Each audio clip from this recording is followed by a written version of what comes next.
Brother Amaro, ituloy mo yung broadcast natin.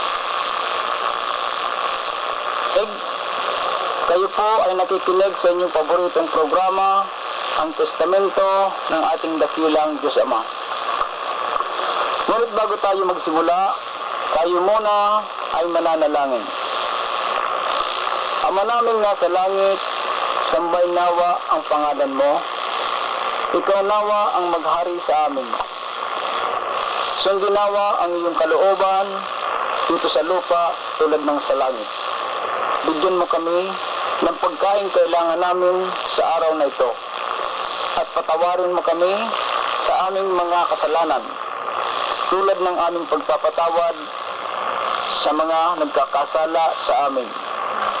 At huwag mo kaming iharap sa mahigpit na pagsubok, kundi ilayo mo kami sa masama, sapagkat iyo ang kaharian, ang kapangyarihan, at ang kapurihan magpakailanman. Amen. Mga giliw kong tagapakinig, nananawagan ang programang ito na para na rin ang Diyos ang nananawagan sa inyo. Magtulong-tulong na tayo at magkaisa. Magbalik na tayo sa Diyos upang maligtas ang ating sarili at ang ating bansa sa sumpa, parusa at puot ng Diyos na sa kasalukuyan ay naglalagabgab sa apat na sulok ng daigdig. Ano ang proseso para makabalik tayo sa Diyos? Simple lang ang ating gagawin. Walang kahirap-hirap at walang gastos, kahit na isang pera. Una, kalimutan mo ang doktrina ng sekta, grupo o relihiyon na iyong kinaaaniban. Sapagkat ayon sa Biblia, ang lahat ng sekta, grupo o relihiyon na itinayo ng tao, ang itinuturo ay kasalanan at kasinungalingan. Pangalawa, pagsisihan mo at talikdan ang iyong mga kasalanan. Paano mo isasagawa yan? Huwag kang lalabag ng isang utos sa 10 utos at 12 sumpa. Pangatlo, patawarin mo ang nagkakasala sa iyo para patawarin ka ng Diyos. Pag naisagawa natin ang tatlong ito, tatanggapin natin ang gantimpalang ipinangako ng Diyos. Ang gantimpalang ito ay hindi basta pangako, kundi ito ang testamento o tipan. Sa simpleng salita, ito'y kasunduan o kontrata. Ito ang mga gantimpala. Una, gaano mang karami ang iyong mga kasalanan, ipapatawad ito ng Diyos. Pangalawa, isasama ka sa unang pagbuhay sa mga patay. Pangatlo, isasama ka sa mga tunay na anak ng Diyos. Pangapat, bibigyan ka ng kapayapaan at kasaganaan. Dito sa lupa magaganap yan. Panlima, sa kabilang buhay ay tatanggapin mo ang buhay na walang hanggan. Kaya nga, kung ang mga Pilipino ay magtutulong-tulong at magkakaisa na magbalik sa Diyos, magaganap sa ating bansa ang nakasulat sa Deuteronomio chapter 28 verse 1 up to 14. Babasa tayo ng portion dito. Kapag dininig ninyo ang tinig ni Yahweh at sinunod ang kanyang kautusan, ibabantog niya kayo sa gitna ng mga bansa. Magaganap nga sa inyo ang mga pagpapalang ito kung susundin ninyo ang kanyang kautusan. Tulad ng pangako ni Yahweh, kayo'y gagawin niyang isang bansang matatag at nakatalaga sa kanya. kung susundin ninyo ang kanyang kautusan. Sa gayon, makikita ng lahat ng bansa na kayo'y kanyang bayan at matatakot sila sa inyo. Pasasaganain niya kayo sa lahat ng bagay. Pagdating ninyo sa lupain, ibibigay niya sa inyo.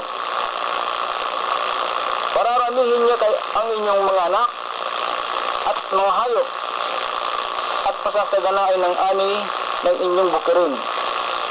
Bubuksan niya ang langit upang ibuhos sa inyo ang ulan sa kapanahunan. Pagpapalain nga niya kayo sa lahat ng inyong gagawin. Dahil dito, hindi kayo mangungutang, bagkos kayo pa ang magpapahiram. Gagawin niya kayong pangunahin sa mga bansa, hindi tagasunod. Uunlad kayo at hindi mabibigo kung susundin ninyong mabuti ang kautosang ibinibigay ko sa inyo ngayon. Ang kautosang binabanggit po dito ay ang 10 utos at ang 12 sumpa. At ang pagpapatawad na binubuo ng 3 aklat. Ang aklat ng tipan, ang aklat ng kautosan, at ang aklat ng bagong tipan.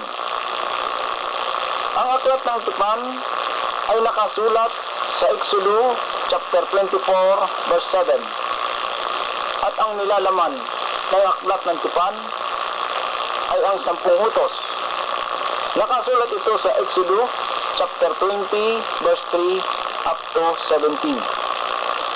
At nakasulat rin sa Deuteronomio chapter 5 verse 7 up to 21. Ang aklat ng kautosan ay nakasulat sa Hosea chapter 8 verse 34. At ang nilalaman ng aklat ng kautosan ay ang 12 sumpa. Nakasulat ito sa Deuteronomio chapter 27 verse 15 up to 26. Sa dalawang aklat na ito, nakasalalay ang buhay at kamatayan ng tao, ang pagpapala o sumpa.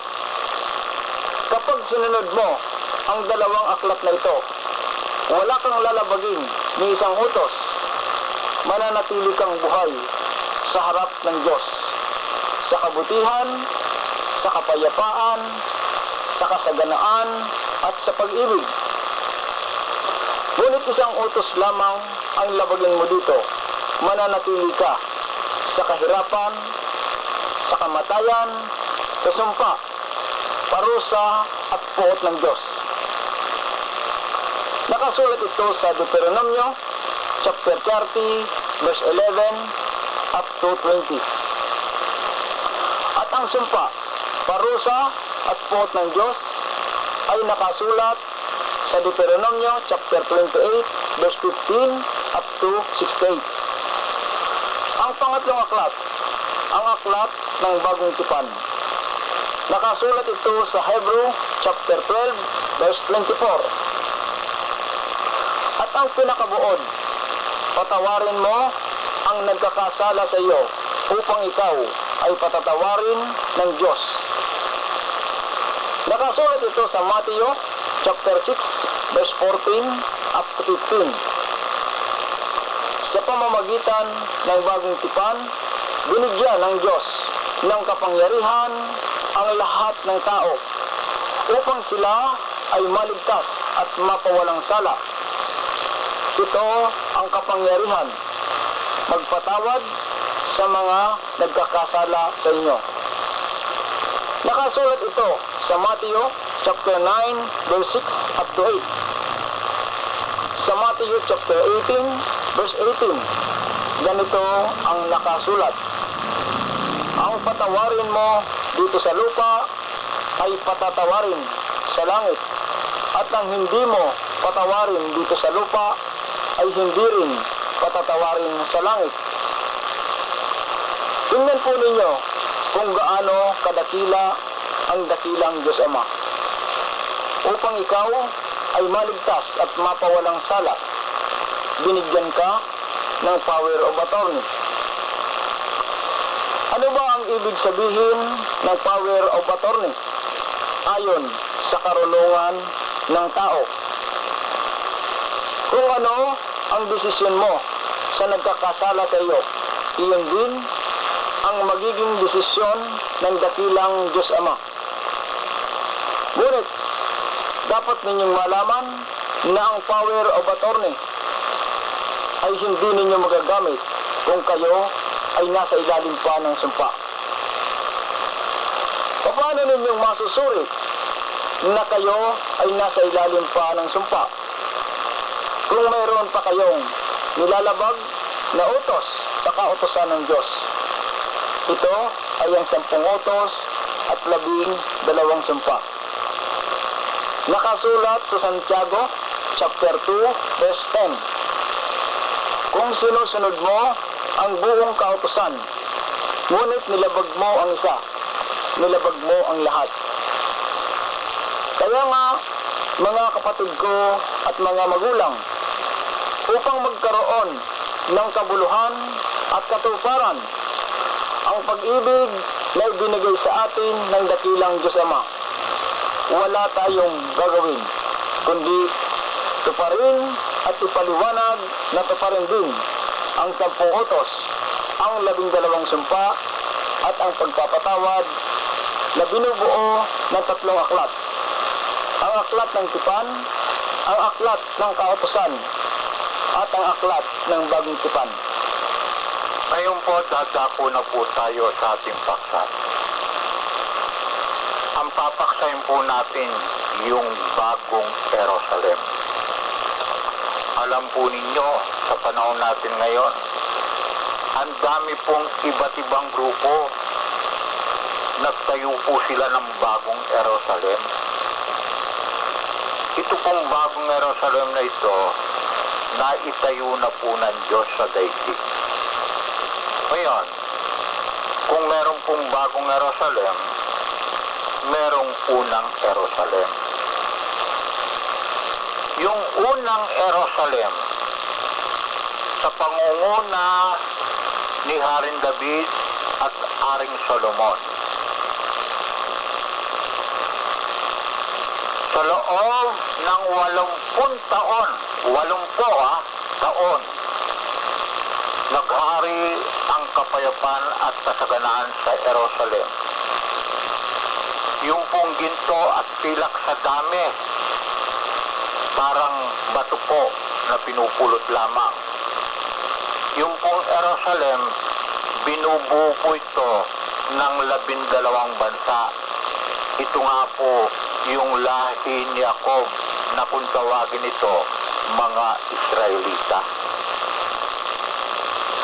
Ipinakita po ng Diyos sa buong daigdig kung yung kanyang pamahalahan ang maghahari sa daigdig, yung kapayapaan, kasaganahan, walang kaguluhan, puro kasayahan, magaganap po. Wala pong may papantay ang pamahalaan ng Diyos Ama sa anumang pamahalahan sa daigdig. Ngunit, ano pong naganap sa unang Jerusalem? Nung tumanda si Solomon, nagrebelde siya sa Diyos sa pagsamba sa Diyos-Diyosan. Pinagsabihan siya ng Diyos, Solomon, kanya, yung ginagawa mo, pagrebelde laban sa aking pamahalahan. Solomon po, hindi na po pinansin yun. Nagpatuloy siyang sa pagsamba sa Diyos-Diyosan. Kaya, winasak po ng Diyos ang Jerusalem. Ngayon, ang tanong po rito, paano po yung mamamayan nitong unang Jerusalem? Nasaan po sila? Sila ngayon po ay nagpapatayan. Sila po ngayon, sa panahon po natin ngayon, sila po ang kinatatakutan ng buong daigdig. Tinawag po silang terorista. Yan po ang Middle East.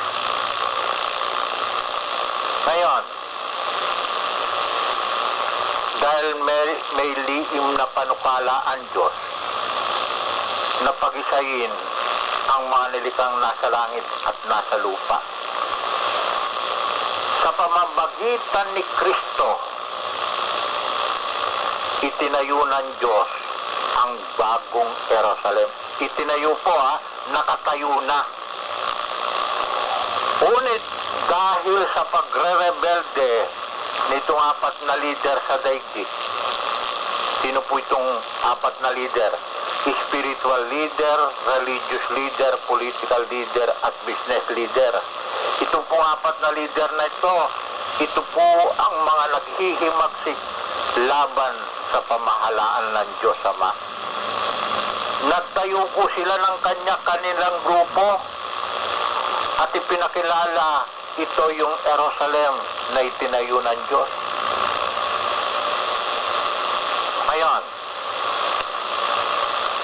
punta po tayo sa kasulatan. Kailangan ito pong apat na leader na ito, nakaaway ng Diyos, kailangan malupig niya. Kaya sa pamamagitan po ni Kristo, yung mga kaaway ng Diyos ay nalupig na at naitayo na nga yung bagong Jerusalem. Dito po sa 1 Corinto chapter 15 verse 24 up to 26. Nandito po ang patotoo, yung mga kaaway ng Diyos na nagre-rebelde sa kanyang gobyerno o sa kanyang pamahalaan. Nilupig na po sila ng Diyos. Ngunit hanggang ngayon, patuloy ang kanilang pagre-rebelde. Kaya hanggang ngayon, yung bagong Jerusalem ay hindi pa nahahayag sa apat na sulok ng daigdig. Ulitin po natin ang talata. 1 Corinto chapter 15 verse 24 up to 26. Brother Marlon, pakibasa mo nga yan. At darating ang wakas. Pagkatapos malupig ni Kristo ang lahat ng kaharian, pamahalaan, at kapangyarihan, at ibibigay niya sa Diyos at Ama ang paghahari. Sapagkat si Kristo'y dapat maghari hanggang sa malupig niya at lubusang mapasuko ang kanyang mga kaaway. Ang kahuli-hulihang kaaway na kanyang pasusukuin ay ang kamatayan. Yun po, ito po kasing kamatayan, ito po yung sandata na ginagamit ng mga kaaway ng Diyos. Pero saan na yung mga tao pinasusunod? Kung hindi kayo susunod, papatayin po kayo. Kaya sa pamagitan po ni Kristo, itong kaaway ng Diyos, natalo na po. Ulitin po natin at darating ang wakas. Pagkatapos malupig ni Kristo ang lahat ng kaharian. Ano po yung kaharian? Yan po ang gobyerno ng tao. Pamahalahan. Yan po ang gobyerno ng tao. At kapangyarihan. At ibibigay niya sa Diyos at Ama ang paghahari. Sapagkat si Kristo'y dapat maghari hanggang sa malupig niya at lubusang mapasuko ang kanyang mga kaaway. Ang kahuli-huli ang kaaway na kanyang pasusukuin ay ang kamatayan. Yung pong mga apostol, pinagpapatay po yan. Ngunit hindi po natakot yung mga apostol kung sila'y mamatay. Basta ibinandila nila sa apat na sulok ng daigdig ang pamahalaan ng Diyos. Kaya nalupig na po ang kapangyarihan ng tao sa daigdig. Ngayon, hindi pa siguro ninyo lubos na unawaan ito.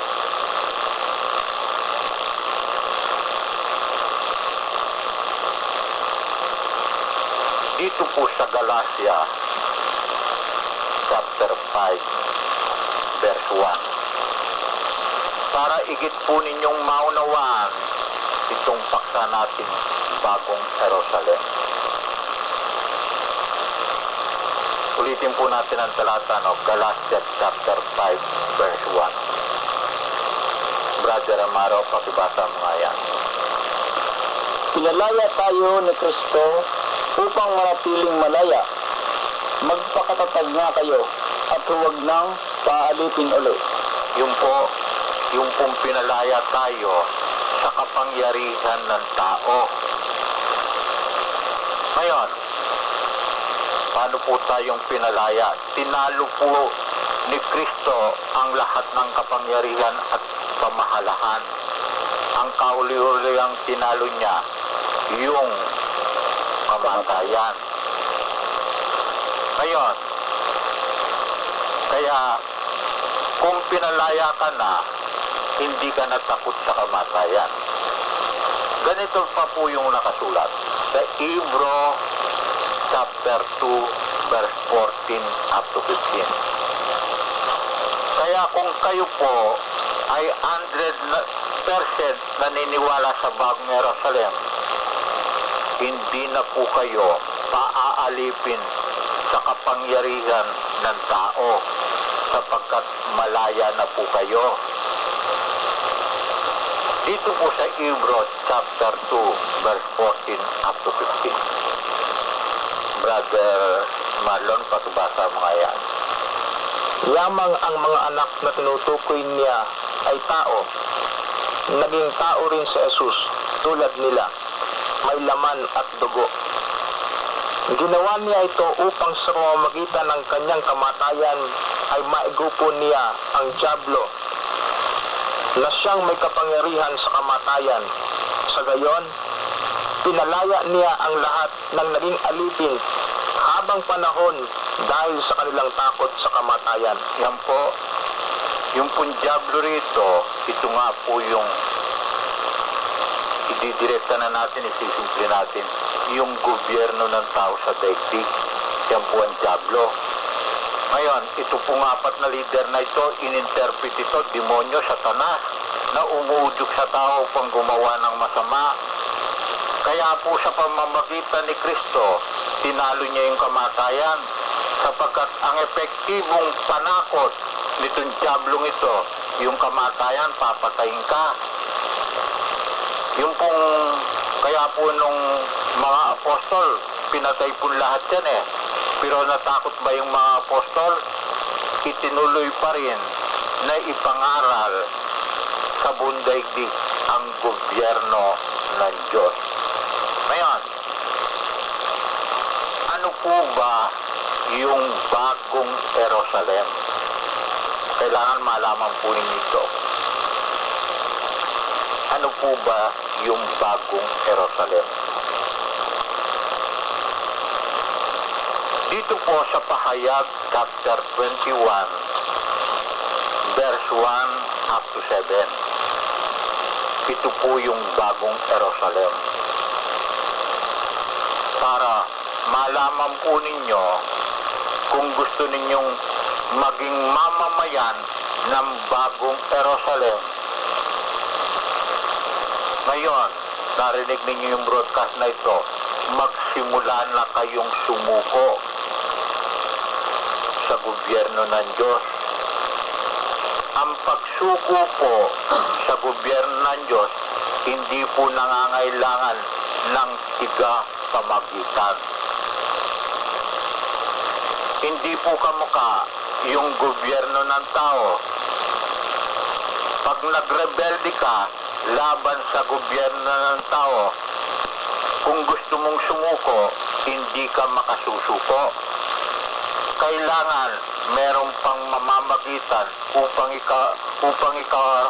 ikaw ay iharap ka sa hari. Pagharap mo sa hari, mangangako ka sa hari na magpapailalim ka na sa gobyerno ng tao. Ngunit sa gobyerno po ng Diyos, hindi po kailangan ang tigapamagitan. Kung gusto po ninyong makasama na maging mamamayan ng bagong Jerusalem, sumuko na po kayo sa Diyos. Ano po yung gagawin ninyo? Una, kalimutan mo ang doktrina ng sekta, grupo o reliyon na iyong kinaaaniban. Sapagkat ayon sa Biblia, ang lahat ng sekta, grupo o reliyon na itinayo ng tao, ang itinuturo ay kasalanan at kasinungalingan. Kung isisimple po natin yan, ang lahat ng sekta, grupo o reliyon na itinayo ng tao, ang itinuturo magrebelde sa gobyerno ng Diyos, sa pamahalahan ng Diyos. Yan po ang gagawin mo. Pangalawa, pagsisiyan mo talikdan ng iyong mga kasalanan. Paano mo isasagawa yan? Huwag kang lalabag ni isang utos sa 10 utos at 12 sumpa. Yan ang ginawa ni Solomon, sumamba sa Diyos-Diyosan. Pag naisagawa mo yan, pangatlo, patawarin mo ang nagkakasala sa iyo para patawarin ka ng Diyos. Pag naisagawa mo yan, kahit gaano karami ang tao sa daigdig, alam ng Diyos na ikaw ay sumuko na. Ngayon, kung sumuko ka na, meron kang gantimpalang tatanggapin. Ang unang gantimpalang tatanggapin mo, gaano mang karami ang kasalanan mo dahil sa iyong pagre-rebelde sa pamaalaan ng Diyos Ama, patatawad pong lahat ito. Pangalawa, isasama ka sa unang pagbuhay ng mga patay. Bakit ka kailangan makasama sa unang pagbuhay ng mga patay? Sapagkat pag umarap ka sa hukuman ng Diyos, wala nang kapangyarihan sa iyo ang impyerno. Kaya kailangan makasama ka sa unang pagbuhay sa mga patay. Pangatlo, bibigyan ka ng kapayapaan at kasaganahan. Pangapat, isasama ka sa mga tunay na anak ng Diyos. Dito po sa lupa pa yan, sa lupa po yan. Ngayon, pagdating ng araw ng paghuhukom, pag nalagot na ang iyong hininga, haharap ka na ngayon sa hukuman ng Diyos. Sa langit po ito. Tatanggapin mo ang gantimpala, buhay na walang hanggan. Magiging katulad ka ng mga hangin ng Diyos. Magiging tunay na anak ka ng Diyos. Ang daigdig mo, langit at lupa. Pero kung nagpatuloy ka sa pagre-rebelde laban sa pamaalaan ng Diyos, doon ka sa impyerno. Magpakailanman na parurusahan ka ron. Kaya kung susuko kayo, ngayon pa magsimula na kayo. Yan po ang proseso ng pagsuko. Ayan, pababasa po natin itong pahayag chapter 21 verse 1 up to 7 para malaman po ninyo yung bagong Jerusalem. Brother Amaro, pakibasa mo nga yan. Pahayag chapter 21 verse 1 up to 7. Pagkatapos nito, nakita ko ang isang bagong langit at isang bagong lupa. Wala na ang dating langit at lupa. Wala na rin ang dagat. At nakita ko ang banal na lungsod, ang bagong Jerusalem. Bumababang galing sa langit, buhat sa Diyos, gaya ng babaeng ikakasal. Gayak na gayak sa pagsalubong sa lalaking mapapangasawa niya. Narinig ko ang isang malakas na tinig mula sa trono. Ngayon, ang tahanan ng Diyos ay nasa piling na ng mga tao. Kung isisimple natin yung tahanan ng Diyos, yung gobyerno ng Diyos o yung pamahalaan ng Diyos. Nasa sa ano po? Tama ba, Brother Amaro? Tama po. Kaya sinisimple natin yung tahanan. O, tuloy mo. Mananahan siyang kasama nila at sila'y magiging bayan niya. Makakapiling niya ng palagian ang Diyos at siya ang magiging Diyos nila. At papahirin niya ang kanilang mga luha. Wala ng kamatayan, dalamhati, pag-iyak at sakit sapagkat lumipas na ang dating mga bagay. Kung maging mama